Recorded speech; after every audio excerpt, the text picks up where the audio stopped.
माजी मंत्री धनंजय मुंडेंनी मनोज जरांगे पाटलांच्या विरोधात त्यांना जीवे मारण्याचा कट रचलाय आणि या संदर्भानं महाराष्ट्राच्या पुढे आज मनोज जरांगे पाटलांनी काही तथ्य समोर ठेवलेली आहे।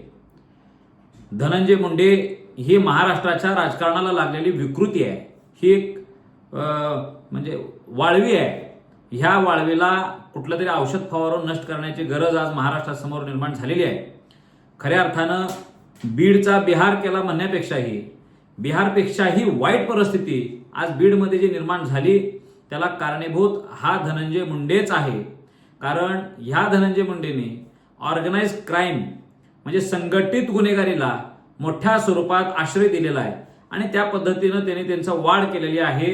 संतोष भैया देशमुख हत्या प्रकरणात सुद्धा ह्या धनंजय मुंडेंचा नकळत प्रत्यक्ष आणि अप्रत्यक्ष दोन्ही प्रकारे हात होता, म्हणून ह्या माणसाला मंत्रिपदाचा राजीनामा द्यावा लागला। परंतु सत्तेचा आधार घेत ह्या धनंजय मुंडेला बऱ्यापैकी वाचवण्यामध्ये सत्तेला यश आलेलं होतं। परंतु माझा आज महाराष्ट्राच्या सगळ्या जनतेला आव्हान आहे, वंजारी समाज बांधवांना सुद्धा आव्हान आहे की बाबा धनंजय मुंडे सारख्या नेत्याला आपण महाराष्ट्रात ठेवायचा आहे किंवा नाही ठेवायचा आहे याचा विचार करण्याची गरज आहे। कारण हा व्यक्ती नसून ही वृत्ती तयार झालेली आहे आणि हे जर का असं तुम्हाला विचाराचा लढा विचारानं लढता येत नसेल तर तुम्ही चक्क घरात बसा।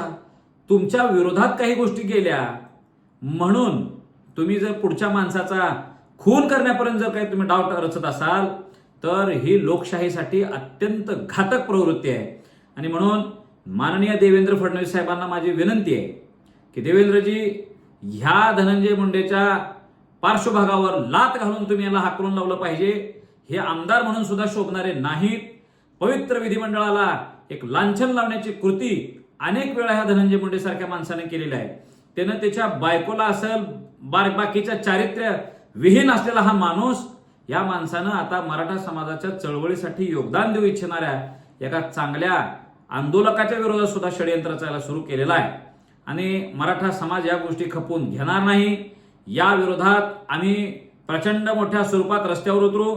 जर धनंजय मुंडे काही दिवसाच्या आत गजाआड नाही गेले, त्यांच्यावर कॉन्स्पिरसीचे गुन्हे नोंद नाही केले, त्यांना मकोकासारख्या गुन्ह्यात जर काय सहभागी नाही करून ठेवला तर मराठा समाज बाकीच्या गोष्टी आपल्या हातात घेईल आणि त्याच्यानंतर जो काही परिणाम होईल याला सरकार जबाबदार असेल।